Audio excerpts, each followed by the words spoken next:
The year is 995. A Viking chieftain named Olaf Tryggvason stands on the deck of his longship, watching the wooden idol of Thor burn. The flames lick skyward as his warriors stand in silence, some with clenched fists, others with tears streaming down weathered faces. This isn't conquest. This isn't trade. This is something far more devastating, the death of gods that have protected these warriors for centuries. But here's what history doesn't tell you in simple terms. The Vikings didn't abandon their gods because Christianity was more appealing, more rational, or more powerful. They abandoned them because their entire world was collapsing, and the old gods had stopped delivering what they promised most: victory. Let me take you back to understand what actually happened, because the conversion of the Vikings is one of history's most misunderstood transformations. We're talking about warriors who sailed into Christian monasteries, slaughtered monks without hesitation, and literally laughed at the Christian god's apparent weakness. These same men, within just a few generations, would be building churches over the sacred groves where their ancestors worshipped Odin and Freya. The question isn't just how this happened, it's why men who define themselves by ancestral honor would commit what they themselves would have once considered the ultimate betrayal. The Viking Age began around 793 when Norse raiders struck Lindisfarne Monastery in England. The Anglo-Saxon Chronicle described it with absolute terror. Never before has such terror appeared in Britain as we have now suffered from a pagan race. But here's the crucial detail everyone misses. Those Vikings who attacked Lindisfarne didn't just kill for gold, they were genuinely confused by Christian monks. These men didn't fight back. They prayed to a god who apparently did nothing while his followers were cut down. To the Norse mind, this proved something fundamental. The Christian god was weak, or he didn't care. Or worst of all, he didn't exist. The Old Norse religion wasn't what modern people imagine. There were no sacred texts, no central church, no unified doctrine. Religion was local, practical, and transactional. You made offerings to Thor before a sea voyage. You called on Odin before battle. You sacrificed to Freya for a good harvest. The gods were powerful beings, yes, but they weren't all-knowing or all-powerful. They had flaws, fears, enemies. They could even die, which would happen at Ragnarok, the end of everything. This created a very different relationship between humans and the divine. The gods weren't there to love you or save your soul. They were there to help you succeed in this life, and you honored them in return. When Viking traders first encountered Christianity in trading ports like Hedeby and Birka, they saw it as just another foreign religion, like the various Slavic and Finnish beliefs they'd encountered. Some Vikings even got baptized multiple times, not because they believed, but because baptism ceremonies often came with valuable gifts from Christian sponsors. This practice was called prim signing, and it became so common that some Vikings joked about collecting baptismal robes like souvenirs. The famous Viking Rollo, who became the first ruler of Normandy, reportedly got baptized but simultaneously made offerings to Norse gods. To him, there was no contradiction. More gods meant more protection. But something changed in the late 9th and early 10th centuries. The Viking expansion started hitting walls. In 911, the Viking siege of Chartres failed when the bishop led a procession with holy relics, and the Vikings inexplicably retreated. In 937, at the Battle of Brunanburh, a massive Viking force was crushed by Christian English and Scottish armies. In 954, the last Viking king of York, Eric Bloodaxe, was killed, and the Norse control of England effectively ended. Here's where it gets psychologically complex. The Vikings didn't just worship gods for comfort, they worshipped them for results. When you started losing battles, when your expansion stopped, when Christian kingdoms began pushing back successfully, it created a profound theological crisis. Had the gods abandoned them? Or were the Christian God and his saints actually more powerful? Quick break here because I need to know, where are you watching from and what time is it there? Drop a comment, let me know what part of the world is learning about Viking history with me right now. And if you're enjoying these deep dives into the messy, complicated truth of history, a super thanks goes a long way in helping Professor Archive keep bringing you these stories. All right, let's get back to watching an entire belief system collapse in real time. The conversion of the Vikings happened in waves, and it was brutal, violent, and cynical, in ways that medieval Christian chroniclers later tried to sanitize. The first major conversion was in Denmark under King Harald Bluetooth around 965. But Harold's conversion wasn't a road to Damascus moment. It was political calculation. The Holy Roman Emperor Otto the Fuhrer had just crushed Harold's forces in battle. Harold was facing either complete military defeat or compromise. He chose compromise and got baptized. The famous gelling stone that Harold erected declared, "Harold who won for himself all of Denmark and Norway, and made the Danes Christian." Notice the order. Military conquest first, religious conversion second. Christianity was presented not as spiritual truth but as the religion of the victor. But even Harold's conversion didn't mean Denmark became Christian overnight. Archaeological evidence shows that pagan burial practices continued for generations after official conversion. People were buried with both Christian crosses and Thor's hammers. Runestones from this period contain bizarre mixtures of Christian and Norse imagery. One stone from Uppland, Sweden, shows a Christian cross intertwined with images from Norse mythology, including what appears to be Odin's eight-legged horse, Sleipnir. The people weren't confused, they were hedging their bets. Norway's conversion was far bloodier. Olaf Tryggvason, the same king I mentioned burning Thor's idol, became king in 995 after years spent raiding in England, where he'd converted to Christianity. Olaf saw Christianity not as a path to salvation, but as a tool of state building. He needed to unify Norway's fractious jarls and chieftains under one authority, his own. And Christianity offered something Norse paganism never could: a centralized religious structure with him at the top as God's appointed representative. The old religion was democratic in a way. Every local chieftain could perform sacrifices. Every family had its own sacred places. Olaf wanted to smash that decentralization. His methods were horrifying.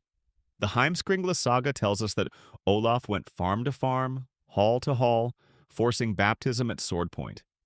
Those who refused had their eyes gouged out, were burned alive, or were exiled with their families. One famous story tells of Olaf capturing the powerful chieftain, Raud the Strong, who refused baptism. Olaf had a snake force down Raud's throat until it ate its way into his stomach. This wasn't conversion. This was conquest with a cross. But here's the dark irony. Olaf himself died in the year 1000 at the Battle of Svolder, betrayed by other Norwegian chieftains and killed by a coalition of his enemies. For many Norse people, this seemed like proof that abandoning the old gods brought only disaster. Yet within decades, Olaf was being venerated as a saint. Iceland's conversion in the year 1000 offers perhaps the strangest case study. Iceland had no king, governed instead by the Althing, a general assembly of chieftains. When the question of Christianity came to the Althing, the society was literally on the brink of civil war between Christian and pagan factions. Both sides armed themselves and prepared to fight. Then the law speaker, a pagan named Thorgeir Ljósvetningagodi, went under his cloak for a day and a night, contemplating in silence. When he emerged, he made a pronouncement. Iceland would be Christian by law, but those who wanted could still practice pagan rites in private. It was compromise elevated to national policy. But notice what happened. He made this decision while lying under his cloak, a practice associated with seeking visions from the old gods. He may have consulted the very gods he was voting to abandon. Sweden held out longest until around 1100, and even then conversion was incomplete. The famous temple at Uppsala, described in detail by the medieval writer Adam of Bremen, continued sacrificial practices well into the late 11th century. Adam wrote that every 9 years the Swedes sacrificed 9 males of every species, including humans, hanging them in a sacred grove. Christian missionaries who tried to stop these practices were themselves sacrificed. One missionary, Bishop Adelward, was reportedly expelled from Sweden after local people literally threw him out of the country. The Swedish kings who did convert often faced rebellion. King Inge the Elder was deposed in the 1080s specifically because he refused to perform the traditional pagan sacrifices. But underneath all this violence and political maneuvering, Something profound was shifting in the Norse psyche. The world was changing. The Viking Age was ending not because of Christianity, but because of fundamental economic and political transformations. The easy raiding targets in Western Europe had built better defenses. Christian kingdoms had learned to fight back effectively. The opportunities for quick wealth through raiding had dried up. At the same time, long-distance trade was becoming more profitable than raiding, and Christian merchants controlled those trade networks. If you wanted to trade with London, Paris, or Constantinople, it helped to share a religion with your trading partners. Christianity opened doors that paganism closed.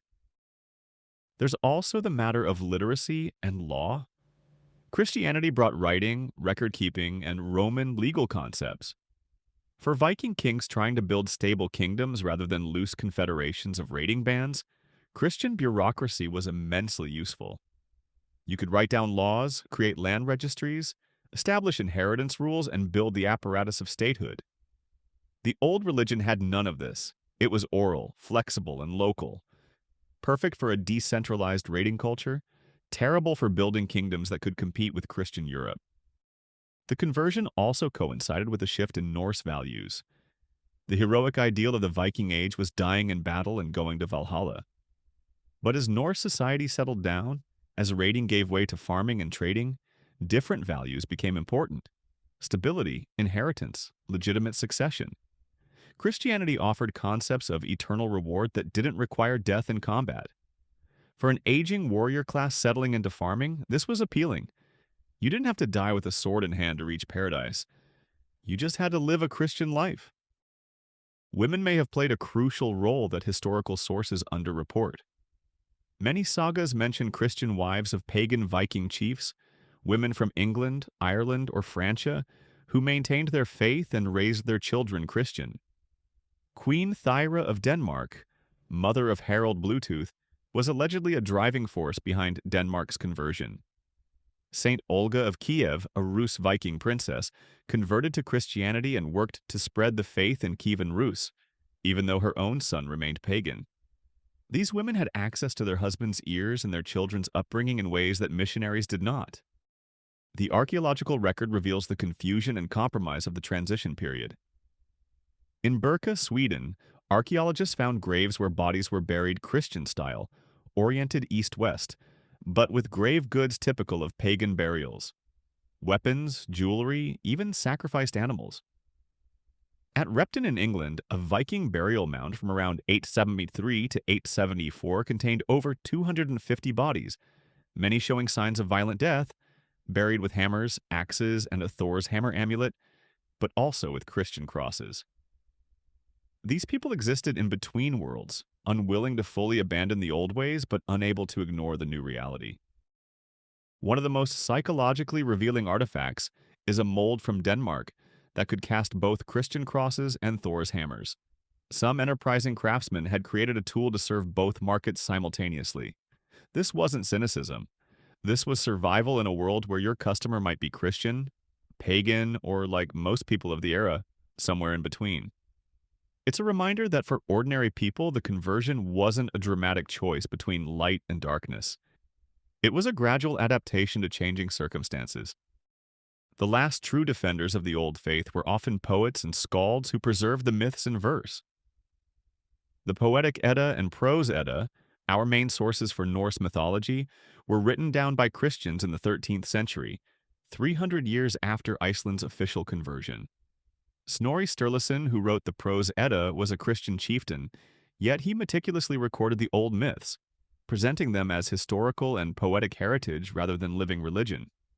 He was, in effect, embalming the gods in literature. The conversion had consequences that rippled across centuries. By becoming Christian, Scandinavia integrated into European civilization in ways that would have been impossible otherwise. Norse kingdoms joined the complex web of medieval European politics, marriages, and alliances. Magnus Barefoot of Norway married his daughter to King Duncan II of Scotland. Margaret of Denmark became Queen of Scotland in 1469. The Vikings who had once terrorized Europe's coast became Europe's northern frontier against pagans further east. But something was lost too. something the Norse themselves recognized. The warrior ethos, the direct relationship with powerful but flawed gods, the cultural independence, all of this was subsumed into Christendom. The Icelandic sagas, written in the 13th and 14th centuries, contain a palpable nostalgia for the pagan past, a sense that men had been more heroic, life more vivid, before the conversion. In Njal's saga, one character laments the new religion, saying that the old ways had at least been honest. You knew where you stood with Thor, but Christ's mercy made men soft. Modern people often frame the conversion as progress, civilization defeating barbarism, literacy replacing ignorance. But that's teleology, reading history backward from our own values. For the Vikings themselves, it was experienced as loss, compromise, and adaptation. They weren't progressing toward anything. They were responding to defeat, to changing economic realities, to the pressure of more powerful neighbors, and yes, to genuine spiritual seeking by some.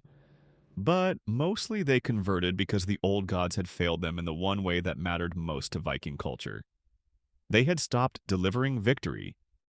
The final Viking holdouts were in Iceland's remote valleys and Sweden's interior forests, where the old practices continued quietly into the 12th century. When they finally died out, it wasn't through dramatic confrontation, but through simple attrition. The young people left for towns and trade, the old people died, and the sacred groves fell silent. The last person to make offerings to Odin, the last woman to invoke Freya, their names are lost to history. They passed without chronicles or monuments, and their gods went with them. But did the gods truly die? Archaeological excavations keep finding evidence that the conversion was superficial in many places. In 2017, archaeologists in Orkney discovered a burial from the 10th century containing both Christian and pagan elements in such perfect balance that they couldn't determine which faith the deceased actually followed. Maybe that's the real answer. Maybe most Vikings never fully abandoned the old gods or fully accepted the new one. Maybe they lived in the tension between them, as so many people do between old certainties and new realities. There's a runestone in Sweden, stone U11, that captures this perfectly. It reads, Ulfkel had this stone raised in memory of Gunnar his son. God help his soul. Simple Christian sentiment, but the stone is covered in intricate carvings of serpents and dragons in pure Norse style, and Ulfkel was the name of Thor's goat. The man who commissioned this stone wanted God to help his son's soul, but he couldn't quite let go of the aesthetic, the style, the cultural weight of what came before. That stone stands as a monument not to conversion but to contradiction, and maybe that's more honest than the triumphalist Christian chronicles or the nostalgic sagas. The Vikings abandoned their gods because they had to, because the world changed in ways that made the old religion untenable, because political power and economic necessity demanded it, and because maybe, just maybe, some of them genuinely came to believe. But they didn't abandon them cleanly or easily. They fought it, compromised with it, regretted it, and slowly, across generations, forgot what had been lost. By the time the last Viking who had met a living believer in Odin died, the old gods had become myths, stories, cultural heritage, but no longer living powers worthy of sacrifice. History is written by the literate, and in medieval Scandinavia, the literate were Christians. So we see the conversion through Christian eyes as inevitable progress, divine providence working through history. But if we could ask that last pagan in Iceland's remote valley, the one who still poured offerings to the landvitter, the local spirits, in the early 1100s, I suspect we'd hear a different story. One of loss, of the world becoming smaller, of mystery replaced by certainty, of the wild north tamed and civilized. Whether that was progress or tragedy depends entirely on where you stand, and maybe that's the final lesson here. The Vikings didn't abandon their gods for Christ because Christ was true and Odin was false. They abandoned them because truth is often less important than power, faith less important than survival, and gods, whether Norse or Christian, are carried on the tide of historical forces too large for anyone to control. The cross replaced the hammer not through miracles but through conquest, economics, politics, and the slow, grinding weight of a changing world. And perhaps that's the most Viking truth of all. Even gods must bow to what is stronger, and what proved stronger was not divine power but historical circumstance. Thanks for watching Professor Archive. If you learned something today, if this changed how you see Viking history, let me know in the comments, and we'll see you in the next one.